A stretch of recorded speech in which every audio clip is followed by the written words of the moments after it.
Pedro capítulo 1.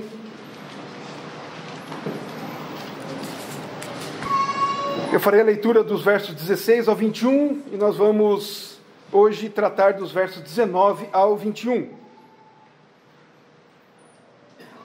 Diz assim então a palavra do nosso Deus: porque não vos demos a conhecer o poder e a vinda de nosso Senhor Jesus Cristo, seguindo fábulas engenhosamente inventadas, mas nós mesmos fomos testemunhas oculares da sua majestade, pois ele recebeu da parte de Deus Pai honra e glória, quando pela glória excelsa lhe foi enviada segundo de vós: este é o meu Filho amado, em quem me comprazo. Ora, esta voz vinda do céu, nós a ouvimos quando estávamos com ele no Monte Santo.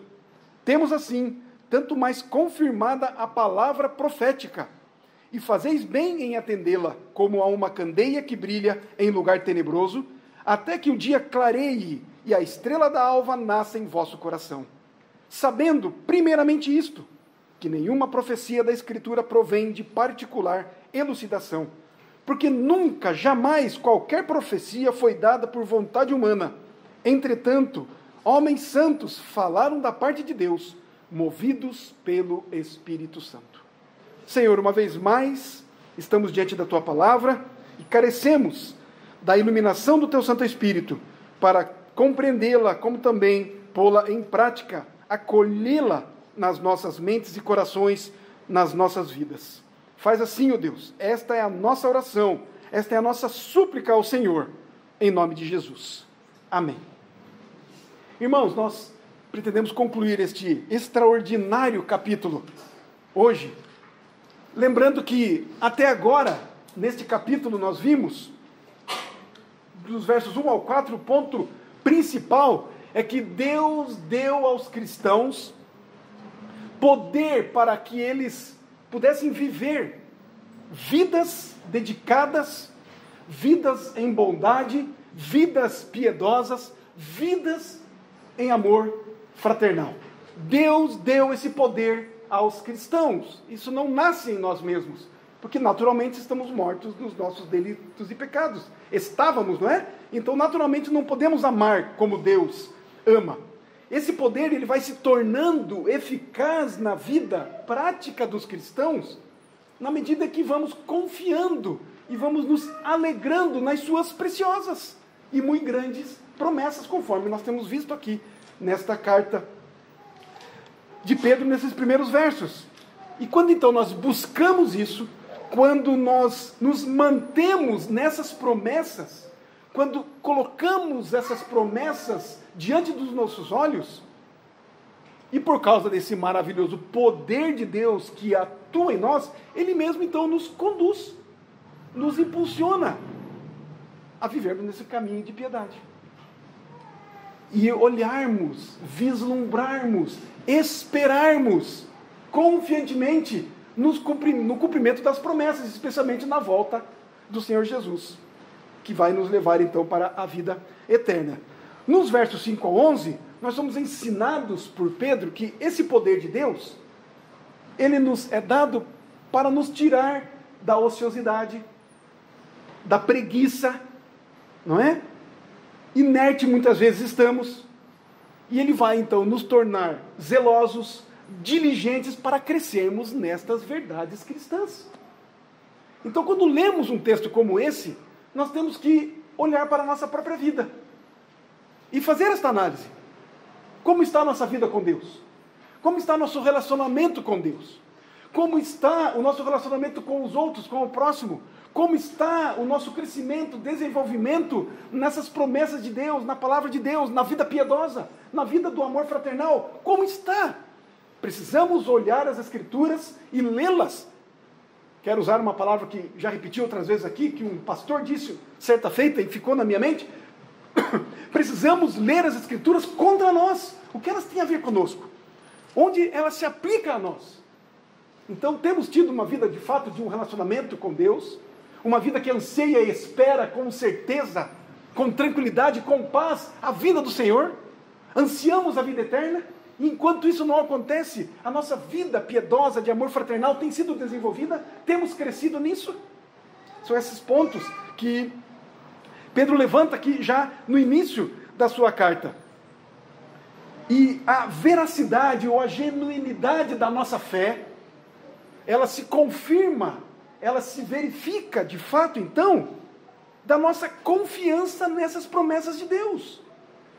E ela se confirma, então, essa nossa salvação, essa nossa fé verdadeira de que somos de fato salvos, ela se confirma na medida que essa nossa diligência vai sendo, de fato, executada. Esse esforço de buscarmos a presença de Deus, o relacionamento com Deus, como com os nossos irmãos.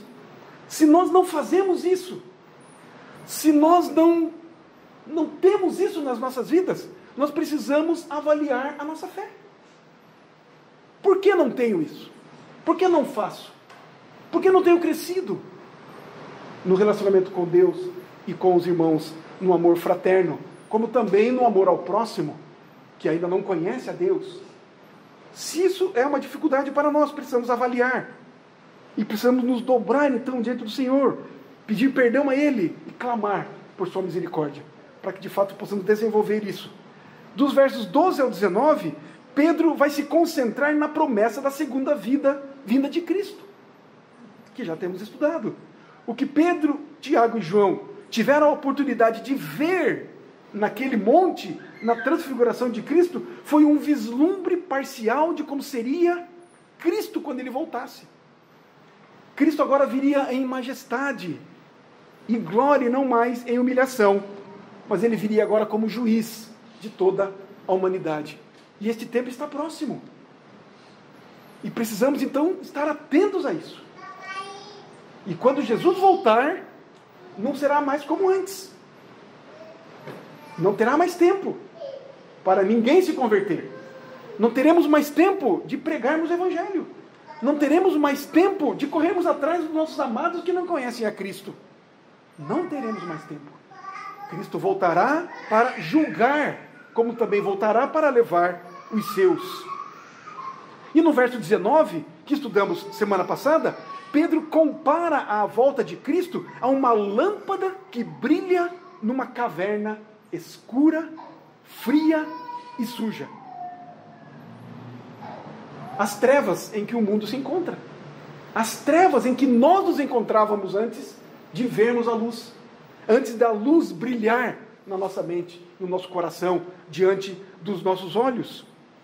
A palavra profética que fala Pedro aqui nesse texto da esperança, é a nossa lâmpada nas trevas deste mundo.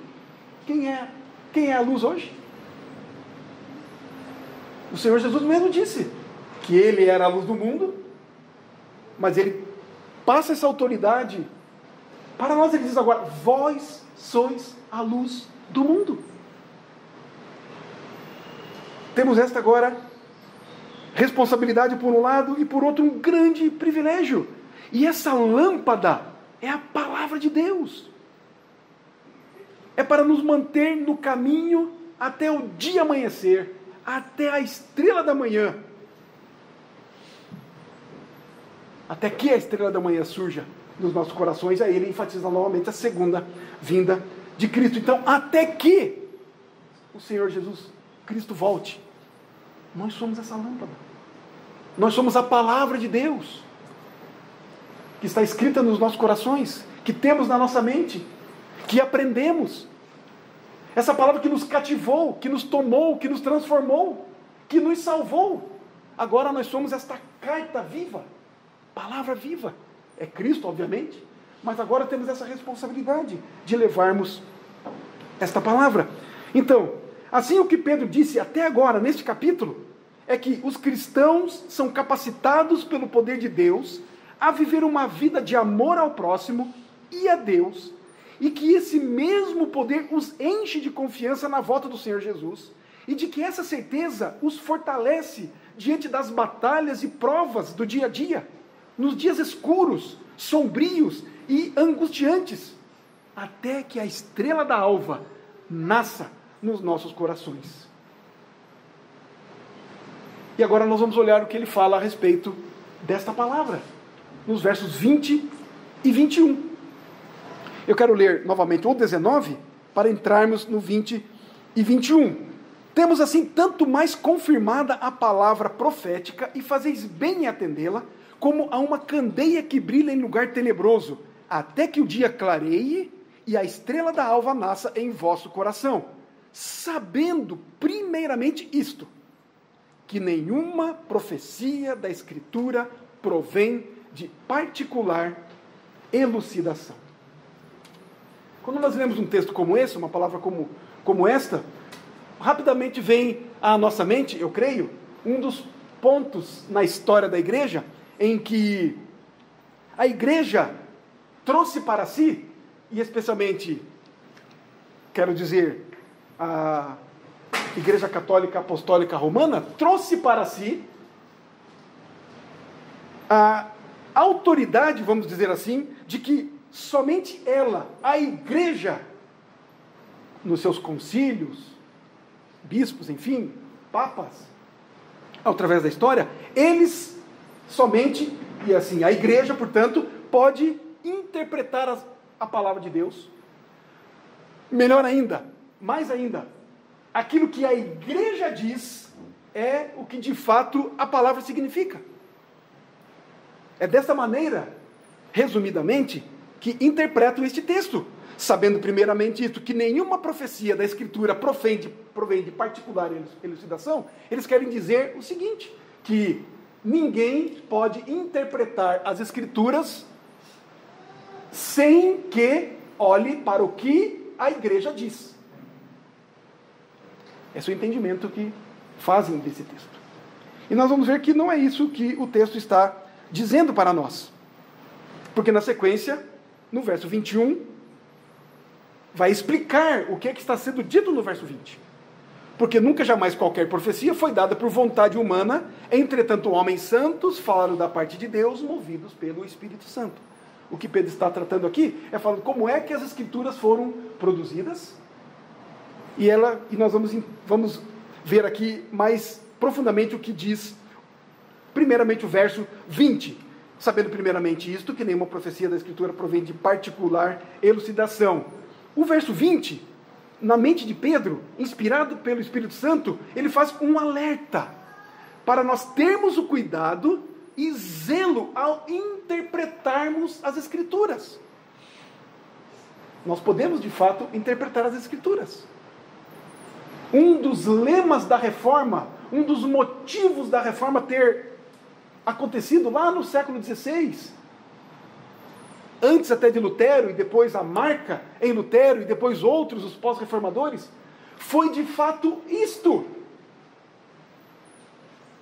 colocar a Escritura na mão do povo, para que o povo pudesse ler a Escritura e interpretar as Escrituras. Mas o que Pedro está dizendo aqui então é exatamente isso. O povo pode interpretar as Escrituras, os homens podem interpretar as Escrituras. Mas o que nós estamos falando aqui, além disso, é que nós podemos fazer de fato, mas isso com zelo, com critérios, com cuidados, e não ao nosso bel prazer, e nós vamos ver isso aqui. Então é um alerta que Pedro está fazendo para que tenhamos, então, para que se tenha cuidado ao interpretar as Escrituras. E Pedro faz esse alerta porque ele tem em vista, de fato, os falsos mestres. Olha o versículo 1 do capítulo 2, logo a seguir. Então, nesse contexto bem próximo aí. Assim como no meio do povo surgiram falsos mestres, assim também haverá entre vós falsos profetas, assim também haverá entre vós falsos mestres, os quais introduzirão dissimuladamente heresias destruidoras, até ao ponto de renegarem o soberano Senhor que os resgatou, trazendo sobre si mesmos repentina destruição. O que é ou o que são heresias destruidoras? Irmãos e irmãs, as heresias, elas são feitas, são ditas, são inventadas, são criadas, são formuladas a partir da verdade bíblica, a partir da palavra. As heresias são distorções das Escrituras. As heresias são más interpretações, má interpretação da Bíblia, da Escritura. E aqui Pedro está dizendo, já existia no passado falso profeta. Existiu no passado falso profeta. Hoje, no meio de vocês, aparecerão aí falsos mestres. O Senhor Jesus mesmo disse, lá em Mateus capítulo 5, versos 43 a 45, ouvistes o que foi dito, amarás o teu próximo e odiarás o teu inimigo. Eu, porém, vos digo, amai os vossos inimigos e orai pelos que vos perseguem, para que vos torneis filhos do vosso Pai Celeste, porque Ele faz nascer o seu sol sobre maus e bons, e vir chuva sobre justos e injustos. Por que Jesus está dizendo isso? Lá no Sermão do Monte. Não é exatamente assim que ele começa esta frase? Em outras, nesse mesmo capítulo, no Sermão do Monte, nós vamos ver as mesmas coisas. Ouvistes o que foi dito. Quem disse? Os falsos mestres. Os antigos. Ele vai dizer em outro lugar. Ouvistes o que os antigos disseram. Eu, porém, digo. Jesus não estava contrariando o que a palavra de Deus tinha dito no passado. Mas Jesus estava dando a interpretação correta do que Deus havia dito no passado. E aqueles homens fariseus no tempo de Jesus estavam profanando a palavra de Deus. Estavam modificando a palavra de Deus. E Cristo vem e diz, olha, foi dito isso para vocês. Foi explicado isso, foi interpretado desta maneira para vocês. Mas eu digo para vocês qual é a correta interpretação. Qual é a real interpretação da palavra. Não é esta que vocês têm ouvido, mas é esta que eu estou dizendo para vocês agora. E no final do Sermão do Monte, lá no capítulo 7, Jesus vai dizer, nem todos os que dizem Senhor, Senhor, entrará no reino dos céus. Jesus vai dizer agora com relação aos falsos mestres, aos falsos pastores, àqueles que até milagres faziam, mas o que era necessário de fato era que a vontade de Deus fosse feita. Que a palavra fosse verdadeiramente pregada, e não de acordo com a mente e os desejos daqueles que estão pregando. Então, aparentemente, esses falsos mestres, eles não negavam a inspiração dos profetas do Antigo Testamento. Nós não vamos ver aqui os falsos mestres no tempo de Pedro, nem os escribas e fariseus nos tempos de Jesus, falando contra os profetas. Falando contra Isaías, Jeremias, enfim, falando contra Moisés. Pelo contrário, eles estavam dizendo que estavam defendendo a palavra, defendendo a lei. Não é? Eles não negavam, portanto, a inspiração dos profetas, mas eles distorciam o que eles escreviam. Eles distorciam os seus escritos para que os seus escritos se adequassem ao seu próprio falso ensino, aos seus caprichos, aos seus desejos maliciosos e malignos. Um pouquinho adiante aí, em Pedro, 2 Pedro 3, os versos 15 e 16. Olha o que Pedro escreve ali, finalizando a sua carta. 3, os versos 15 e 16. E tende por salvação a longanimidade de nosso Senhor, como igualmente o nosso amado irmão Paulo vos escreveu, segundo a sabedoria que lhe foi dada. Pedro aqui está dizendo, olha, Paulo foi alguém que recebeu sabedoria do próprio Deus para escrever. Ao falar acerca desses assuntos, como de fato costuma fazer em todas as suas epístolas, nas quais há certas coisas difíceis de entender, que os ignorantes e instáveis deturpam, como também deturpam as demais escrituras para a própria destruição deles. Pedro faz pelo menos duas coisas aqui. Primeiro, ele coloca Paulo como alguém inspirado por Deus para escrever a Escritura. Ele considera aqui as epístolas de Paulo como escritura. E também diz que há os falsos intérpretes, os falsos ensinadores, os falsos mestres, que deturpam as Escrituras.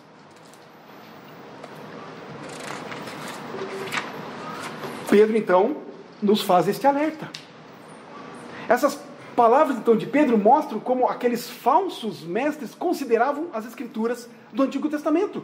Eles não rejeitavam o Antigo Testamento, Eles não negavam que as profecias vinham de Deus, mas eles distorciam as Escrituras. Para que eles usavam as Escrituras, a interpretação que eles faziam para o seu prazer. Pedro está preocupado com isso, com aqueles falsos mestres, e nós devemos ficar preocupados também com aqueles que distorcem o Evangelho, com aqueles que distorcem o significado das Escrituras para atender desejos pessoais. É por isso que ele escreve: nenhuma profecia da Escritura provém de particular interpretação. Significa exatamente isto, que ninguém tem o direito de interpretar a Bíblia, as Escrituras, a profecia, enfim, de acordo com os seus caprichos pessoais. Ninguém pode fazer a Bíblia dizer o que ela não diz. Ninguém pode colocar a sua interpretação pessoal da Bíblia. Pois se assim fosse, um texto bíblico poderia ter milhares de significados. Mas a Bíblia, um texto bíblico, ele não tem mais do que um significado. O texto bíblico só tem um significado. O significado que o autor das Escrituras inspirou o escritor a escrever. É aquele o significado. Não é o que eu acho. Não é o que as pessoas acham. Mas é aquele. E nós temos, portanto, além do alerta, agora nos empenhar para tentar, de fato, descobrir qual é o significado de uma determinada passagem bíblica. E de toda a Escritura, portanto. Nós temos que nos empenhar. Nós temos que estudar. É por isso que homens, através dos séculos, mulheres também, obviamente, mas por isso que homens se empenham em estudar, em compreender o hebraico. Porque foi escrito a língua original do Antigo Testamento. Por isso que se empenham em aprender o grego. O que foi que Lutero fez logo depois de ele ter escapado, né?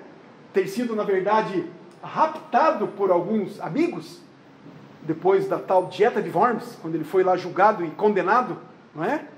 Por ele não rejeitar aquilo que ele escreveu a respeito das Escrituras, e a respeito dos papas, enfim, das decisões da igreja até então, dos concílios, que erravam, aquela coisa toda que vocês conhecem, a história da reforma. O que é que aconteceu com ele? Quando ele então foi raptado e foi internado, né, aprisionado, melhor dizendo, foi escondido, né, essa é a palavra melhor, num castelo e protegido lá. O que ele fez naquele tempo?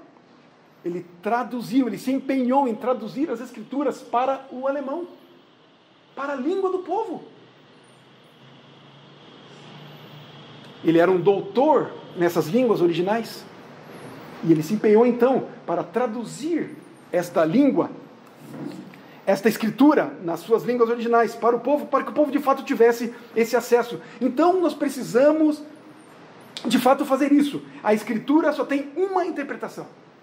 É aquela que Deus pretendeu e colocou através dos seus escritores, profetas, apóstolos, enfim. Mas ele chama-nos a atenção então. E qual a maneira pela qual nós devemos prestar atenção à palavra? É o que ele diz no verso 19. E fazeis bem em atendê-la. Vocês fazem bem em atender a palavra de profecia. Vocês fazem bem em atender o que foi escrito. Como uma candeia que brilha em lugar tenebroso, sabendo primeiramente isto. Esta é a ligação do verso 19 com o 20. Sabendo primeiramente isto, que nenhuma profecia da Escritura provém de particular elucidação. Então, resumindo o que ele quer dizer aqui, é que nós devemos prestar cuidadosa atenção à palavra. E o primeiro princípio para guiar-nos em como prestar atenção é o princípio de que o verdadeiro significado das Escrituras não vem da mente do leitor. Não vem da nossa mente. O princípio que deve guiar a nossa atenção às Escrituras é que o seu significado é objetivo e não subjetivo. O significado das Escrituras não muda a cada novo leitor ou a cada nova leitura.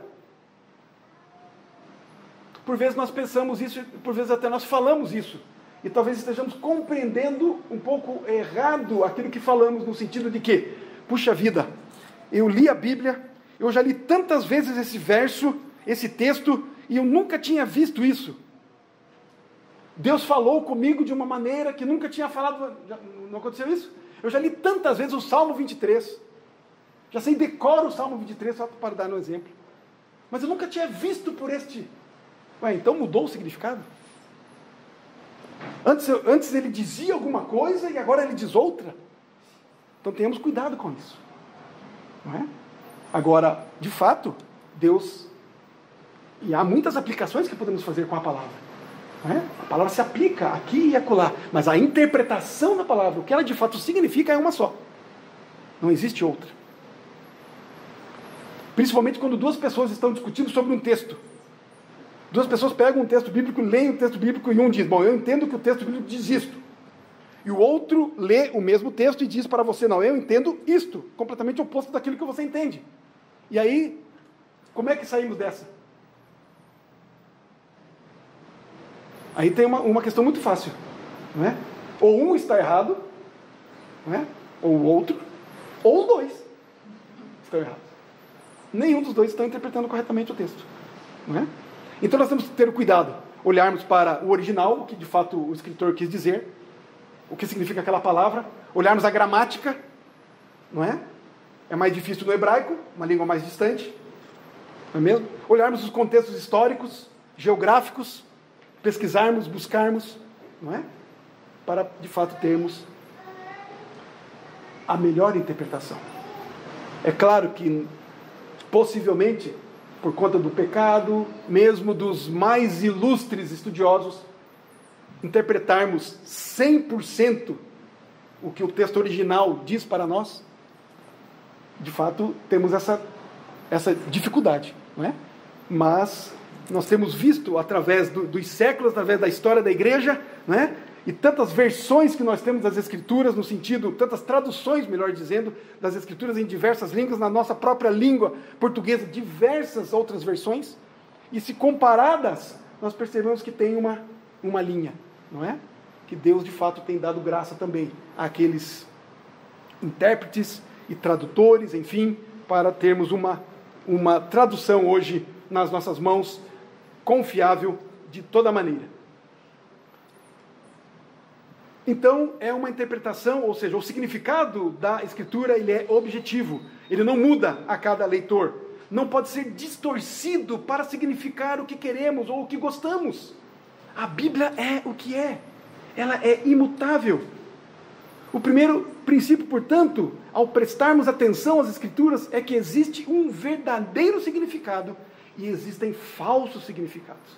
E devemos submeter as nossas mentes ao que foi inspirado por Deus e registrado pelos escritores, ao invés de presumirmos que tudo o que surge nas nossas mentes na primeira leitura é o verdadeiro significado.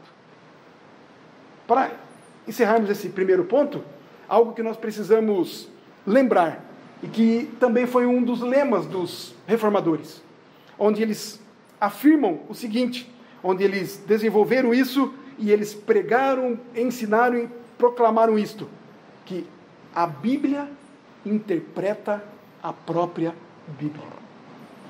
Um texto mais obscuro, um texto mais difícil, nós devemos procurar em outro lugar da Bíblia, onde é que um outro escritor fala a respeito daquele assunto.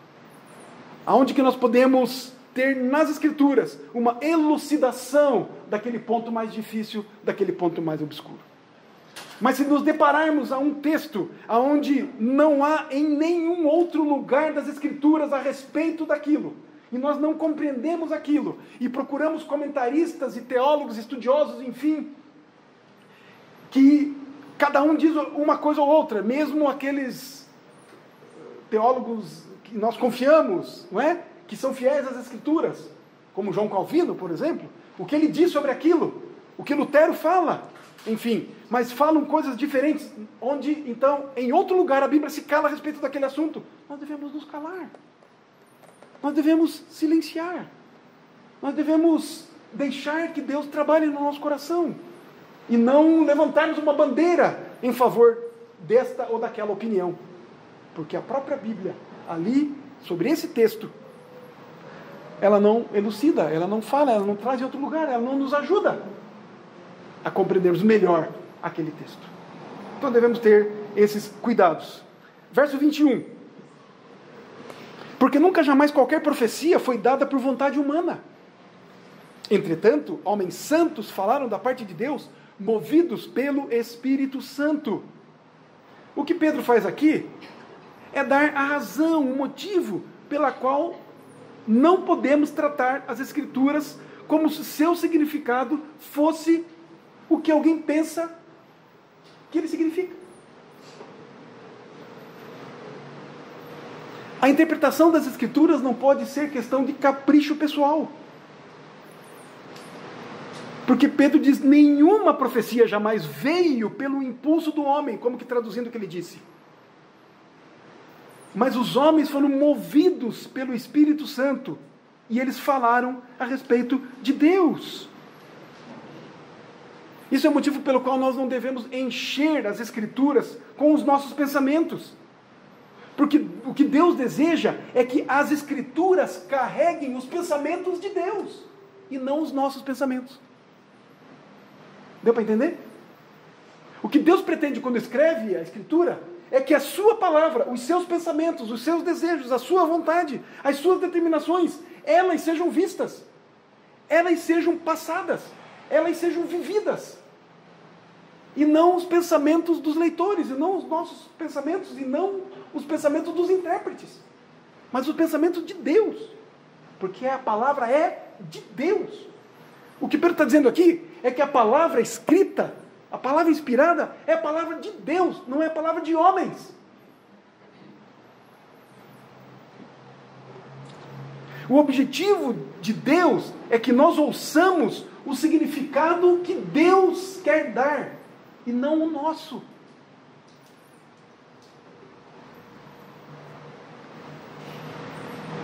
Isaías 55:8 nos diz assim: porque os meus pensamentos não são os vossos pensamentos, nem os vossos caminhos os meus caminhos, diz o Senhor. Nós queremos conhecer os pensamentos de Deus? Olhemos para as Escrituras, como elas estão, e não pelo que alguém interpreta a seu bel prazer, para os seus caprichos. O significado das Escrituras não é como uma massa de moldar que nós podemos fazer do jeito que queremos. É a obra do Espírito Santo, e carrega aí então uma intenção firme, sólida e divina. A Bíblia é a palavra de Deus, produzida pelo Espírito Santo de Deus. Deus falou, não apenas o homem. É fato que o homem falou. É fato que o homem escreveu. É fato que Pedro escreveu. Paulo, Lucas, Moisés, Davi, enfim, homens escreveram. Mas quem foi que dirigiu? Quem foi que moveu? Foi o Espírito Santo de Deus. E nós vamos ver ainda um pouco mais do que isso. Como que os versos 20 e 21, como é que eles se encaixam no capítulo todo? Como é que se encaixam essas coisas? Nós já vimos, né? Algumas coisas a respeito desse capítulo 1. Mas o principal objetivo de Pedro, resumindo o resumo que fizemos há pouco, é nos ajudar a confirmar o nosso chamado e a nossa eleição, que está ali no versículo 10. Ele quer que nós desfrutemos da garantia da nossa salvação. Queridos, do que adianta sermos salvos e não desfrutarmos? E para isso ele nos lembra que a veracidade da nossa fé, que está lá no versículo 1, é provada pelo fato de produzir em nós virtude e conhecimento. Vai produzir em nós autocontrole, paciência, piedade, afeição, amor fraternos. Vai produzir. Se somos salvos, verdadeiramente nós vamos produzir essas virtudes e vamos crescer nelas. Ele lembrou que nós recebemos poder para isso. Ele registra que esse poder se torna eficaz quando nós observamos as suas promessas. E quando nós mantemos o nosso coração constante nessas promessas, nós somos protegidos de pecar e nós somos conduzidos pelo caminho da justiça. Como não pecar? Observando a palavra. Aí Pedro, no versículo 19, ele vai dizer, aonde nós olhamos, aonde as promessas são encontradas, aonde as chamas da nossa esperança são revigoradas, é na palavra profética, é na Bíblia, é na palavra de Deus. E ele vai dizer então que as Escrituras não foram escritas por vontade humana. Isso é importante nós lembrarmos. A Bíblia não tem origem no homem. Não foi Moisés que um dia levantou e pensou e decidiu, vou escrever a palavra de Deus. E começou a pensar, começou a escrever, olha, o mundo foi criado assim, assado. Não nasceu no coração, na mente do homem, não foi iniciativa do homem, não foi ideia dos homens, não foi porque eles quiseram, mas eles escreveram sim o que o próprio Deus os revelou. Eles falaram da parte de Deus, movidos pelo Espírito Santo. E aqui nós temos essa figura do mover. Isso quer dizer o quê? Isso quer dizer que eles foram levados, que eles foram conduzidos pelo Espírito Santo de Deus. Dois exemplos aqui, duas ilustrações. Abra sua Bíblia lá em Lucas 1:70. Evangelho segundo Lucas, no capítulo 1, no verso 70. Ali nós temos o cântico de Zacarias. Zacarias é o pai de João Batista. E ele fala ali nesse cântico, tanto com relação a Cristo, quanto com relação a João Batista. Ele fala de profecias. Nesse seu cântico, ele fala sobre as profecias do Antigo Testamento. E aí, no verso 70, ele cita assim, como prometera, como Deus havia prometido, desde a antiguidade, por boca dos seus santos profetas. Deus havia prometido que viria o Messias. Deus mandou que os profetas escrevessem a respeito da vinda do Messias. E agora, Jesus iria nascer. E Zacarias, então, fala sobre isso, que os profetas escreveram aquilo que Deus mandou que eles escrevessem.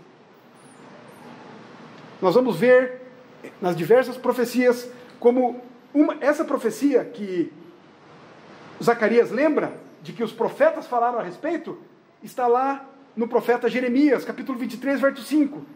Jeremias profetizou o seguinte, eis que vem dias, e olha o que Jeremias diz na sequência, diz o Senhor, assim diz o Senhor, eis que vem dias, Jeremias 23, 5, eis que vem dias, diz o Senhor, em que levantarei em Davi um renovo justo, e rei que reinará e agirá sabiamente, e executará o juízo e a justiça na terra. Jeremias escreveu o assim diz o Senhor. Como foi que Deus disse para ele? Eu não sei. Se ele ouviu uma voz, eu não sei. O fato é que ele ouviu o que Deus tinha a dizer. E ele escreveu aquilo que Deus havia dito para ele escrever. E não o que ele mesmo achava que deveria escrever. Mas vamos lá para Atos capítulo 27, verso 15. Esta é uma ilustração mais palpável para nós, vamos dizer assim.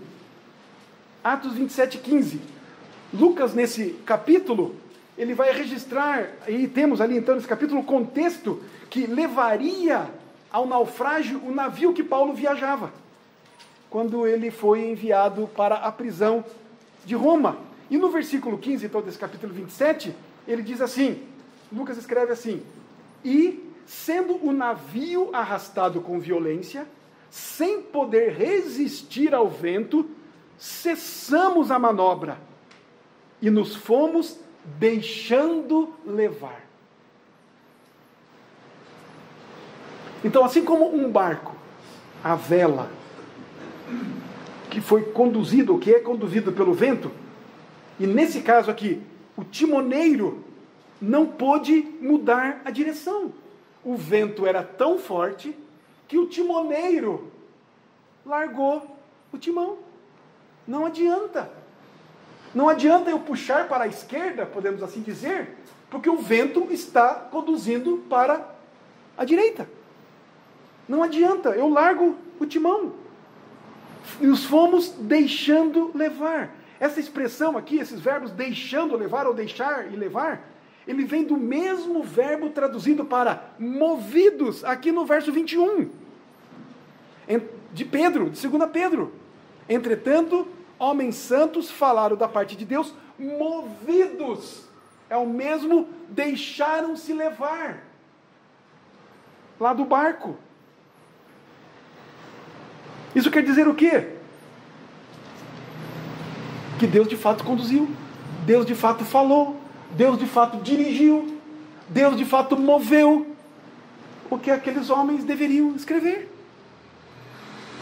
Mas um ponto interessante de nós lembrarmos é que, qual a participação humana então? Qual a participação de Moisés, Pedro, Tiago, enfim, dos escritores? A participação deles foi de que Deus manteve neles, que eles mantiveram, portanto, o estilo literário, o jeito de escrever.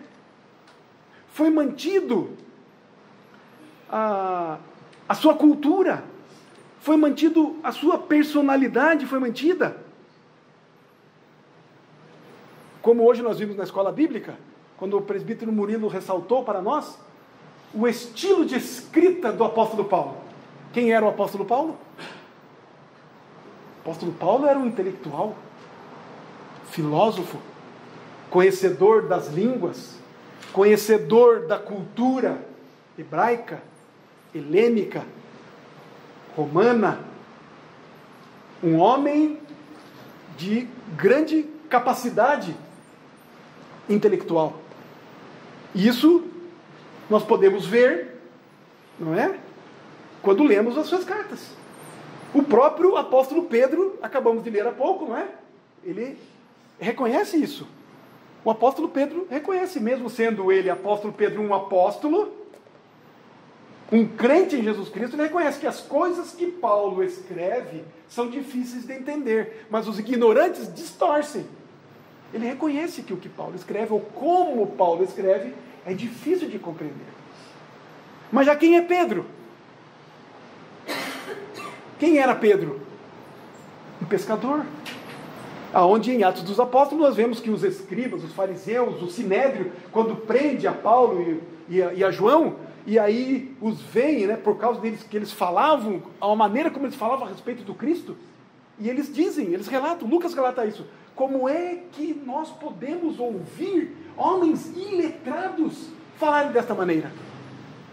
Então o Espírito Santo usou os homens, usou o médico Lucas, que tinha um conhecimento literário, cultural, diferente do de Pedro, diferente de Moisés, diferente de Amós, que era um boiadeiro. Então nós vamos ver nas Escrituras diferentes estilos literários, quando vemos Salomão escrevendo, não é mesmo? Não é uma grande diferença? Mesmo quando nós olhamos para Tiago, na carta de Tiago, que no Novo Testamento é comparada à carta ao livro de Provérbios, vamos dizer assim, a carta de Tiago seria um livro do Novo Testamento, um livro de sabedoria, mas vamos comparar Provérbios, o estilo de escrita de Salomão, com o estilo de escrita de Tiago. O de Salomão parece muito mais rebuscado. Então Deus não eliminou o estilo, a personalidade, o jeito, às vezes mais duro de um, às vezes mais amoroso, como João. Leiamos a carta de João, leiamos o Evangelho de João, segundo João. Como é que ele escreve? Como é que ele se dirige às pessoas? Não é? Aquele estilo, aquele jeito amoroso, carinhoso. Pedro já não tem muita muito tempo, muita conversa, não é? Ele vai logo na jugular dos outros, né? E Paulo, todo aquele estilo rebuscado. Então isso foi mantido, mas eles foram conduzidos espiritualmente, inspirados. Deus soprou a sua palavra para que eles, de fato, escrevessem. E eles puderam, então, produzir um texto original inerrante. Não há erros, não há contradições na palavra de Deus. Aí você pode falar, você já leu as Escrituras várias vezes, várias cópias você já teve, e você já pode ter olhado ali, não, aqui tem uma palavrinha aqui que está faltando cedilha, por exemplo. Não é? Mas aí, entendemos, não é? Erro de datilografia, erro de impressão, não é? Não é nesse sentido que nós estamos falando, que a palavra não tem erros. Ela não tem erros naquilo que Deus de fato escreveu, em todos os seus princípios, nas letras, nas palavras que foram dadas aos apóstolos, ao original, aquele que de fato escreveu.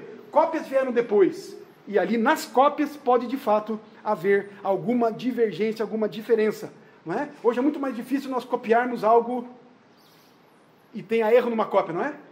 Se nós pegarmos essa cópia aqui, formos lá no Xerox, vai ser exatamente, não vai ter erro algum.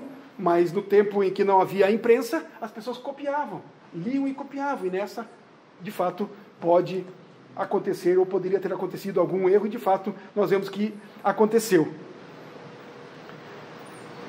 Resumindo então, queridos, o autor das Escrituras é o Espírito Santo. O autor das Escrituras não é Pedro, não é Paulo, não é João, não é Lucas. Por isso essa terminologia nós usamos frequentemente. Nós não devemos falar, não que isso seja um pecado, né? Mas é interessante nós dizermos, o escritor aos Hebreus, o escritor, não é? De Lucas, do Evangelho de Lucas, e não o autor, o escritor de Isaías, o escritor de Gênesis, e não o autor, se vamos nos referir aos escritores humanos, porque o autor de fato é o nosso Deus, é o próprio Deus. Então, Pedro definiu aqui nesse verso o processo da inspiração das Escrituras. E nós precisamos, então, queridos, de encorajamento para que nós tenhamos esperança que realmente chegue aquele dia. E nós vamos viver, então, fundamentados, baseados naquilo que está escrito pelo próprio Deus e que não é invenção humana. É o próprio Deus escrevendo para nós. E se queremos ter, então, essa esperança renovada, se queremos viver com autocontrole, com disciplina, com as virtudes de Deus, aonde é que nós vamos buscar isso? Nós vamos às Escrituras, nós vamos diariamente, nós vamos investir tempo, nós vamos fundo, nós vamos nos aprofundar, nós vamos estudar, nós vamos comparar Escritura com Escritura, nós vamos nos gastar para compreender, auxiliados, iluminados. É por isso que oramos quando vamos pregar a palavra, é por isso que devemos orar quando vamos ler a palavra nas nossas devocionais, é pedirmos iluminação para que Deus abra a nossa mente, tire as escamas dos nossos olhos, e nós possamos então compreender o que Deus escreveu para nós, para assim termos renovada a nossa esperança, para que a nossa salvação seja desenvolvida, para que os nossos relacionamentos com os irmãos, com o próximo, seja melhorado, seja ampliado, que o nosso relacionamento com Deus seja cada vez mais amável, mais edificante, mais profundo. Nós vamos fundos. E quando nós formos, nós precisamos lembrar disso, que não é uma palavra humana, não é mera palavra de homem. Elas são palavras, ela é a palavra de Deus. Vamos procurar o seu significado real. Vamos nos esforçar por isso. Paulo disse lá em Romanos capítulo 15, verso 4: pois tudo quanto outrora foi escrito,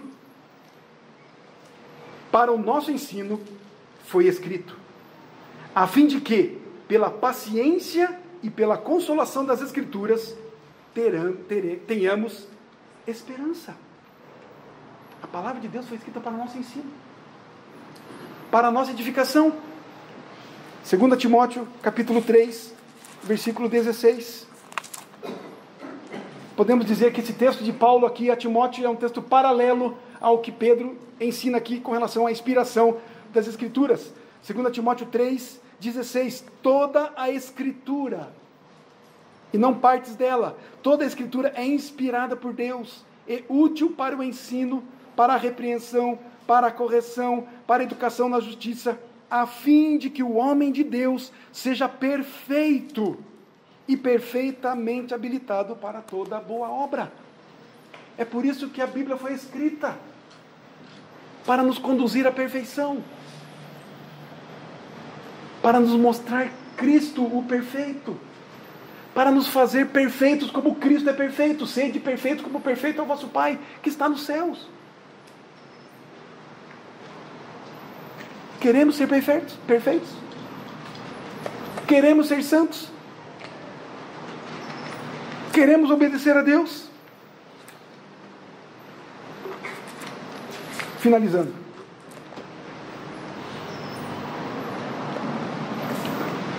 Tem uma historinha aqui. Presta atenção. Eu vou ler para ficar mais fácil. Suponha que você seja um líder de um grupo de soldados e vocês foram capturados pelos inimigos. Daí o seu comandante envia uma mensagem codificada que conduzirá você e os seus soldados à liberdade.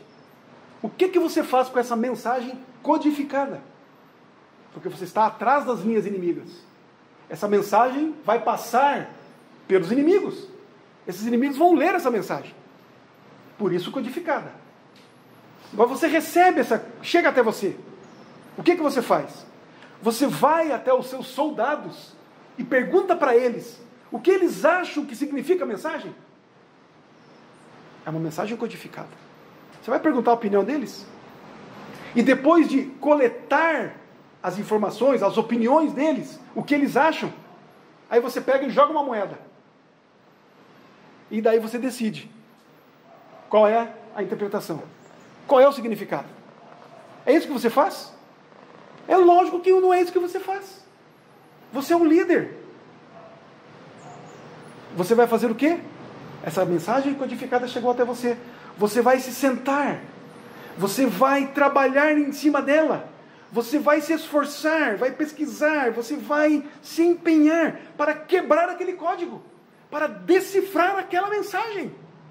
Pois disso depende a sua vida e dos seus soldados. A interpretação da palavra de Deus, correta, dela depende a nossa vida. Depende daqueles que andam conosco. Por isso que quando alguém se põe à frente para ler e interpretar a palavra de Deus, para pregar a palavra de Deus, que questão terrível é essa? Que responsabilidade é esta? Não é? É por isso que a palavra de Deus vai dizer em alguns lugares, não queiram ser mestres. Não busquem esta posição.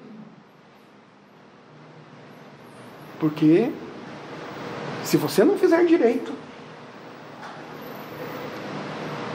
você está levando muita gente, pode estar levando muita gente para o inferno com você. Com você. Não é?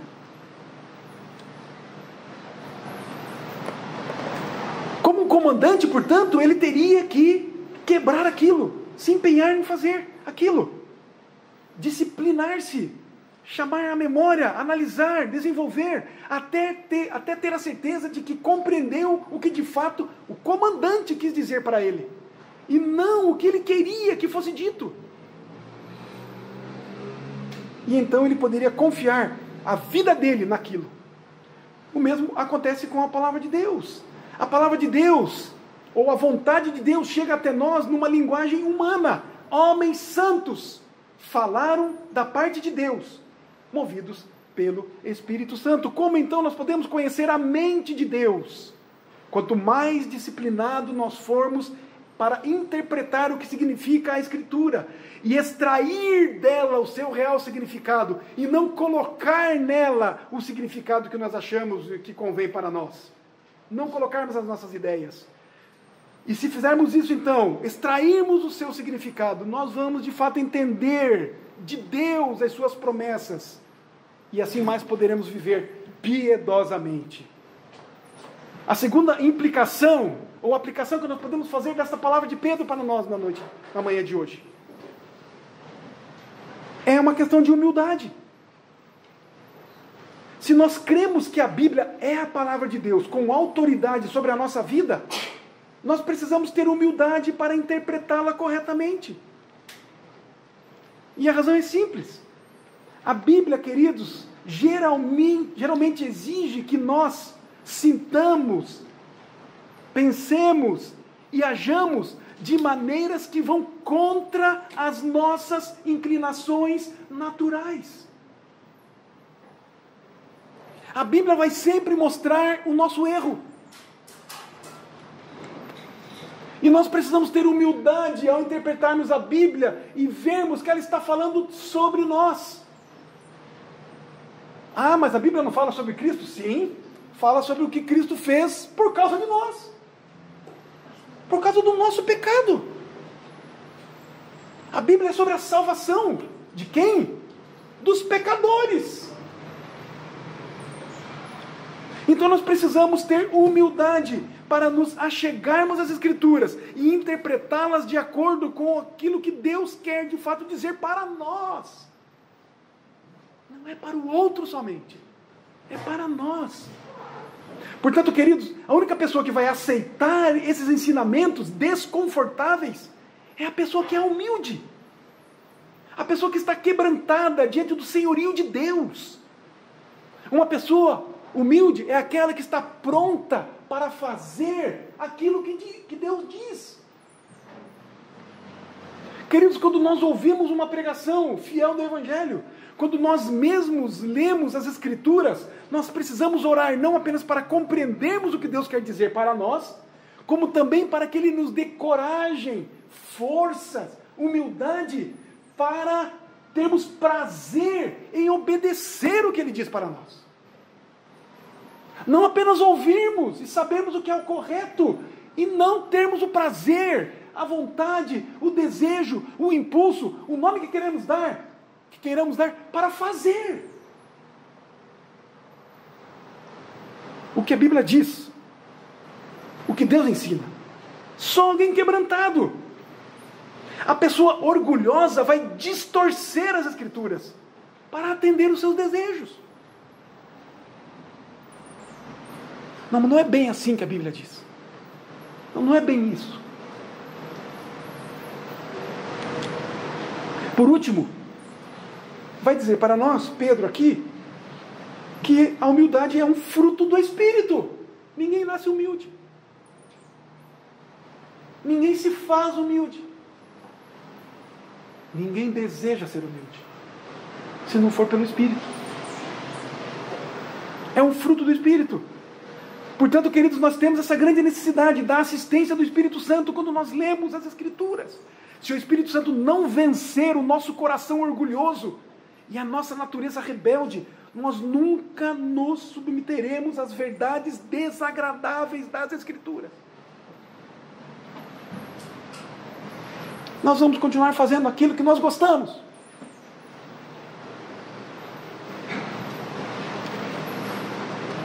E num certo sentido, alguém já disse, pecado é bom. Pecar é bom. Porque se não fosse, ninguém pecava. É prazeroso. Alimenta a carne, os desejos malignos, a velha natureza. É nesse sentido que eu disse que o pecado é bom.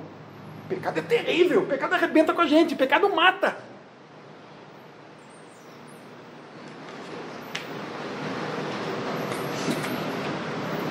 Então precisamos de humildade. Precisamos de humildade e nós obtemos humildade pelo Espírito, pois é um fruto do Espírito. E assim nós vamos ler as Escrituras e não vamos distorcê-las.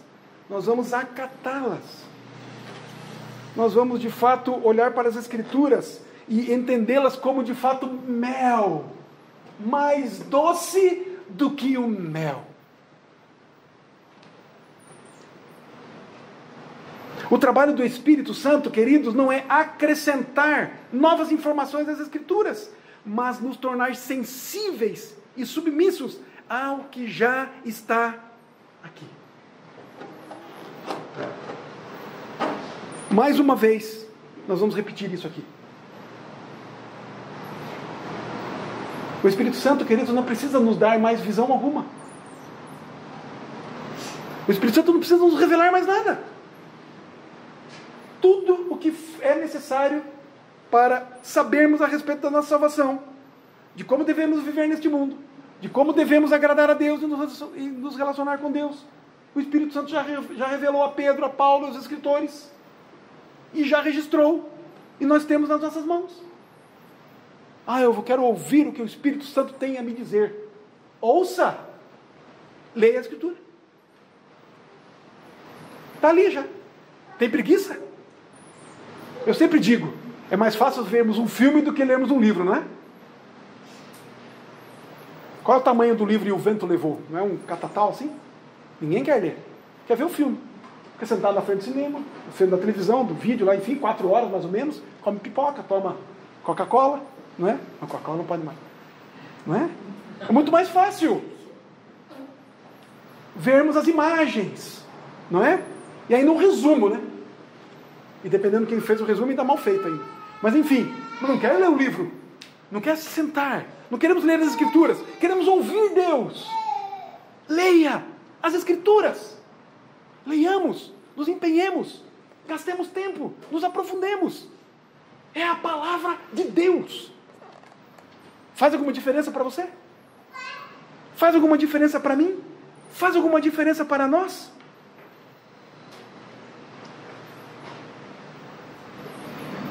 Foi através de homens movidos pelo Espírito Santo que Deus falou nas Escrituras. E hoje, portanto, serão essas pessoas rendidas ao Espírito Santo que vão ouvir a voz de Deus mais claramente nas Escrituras.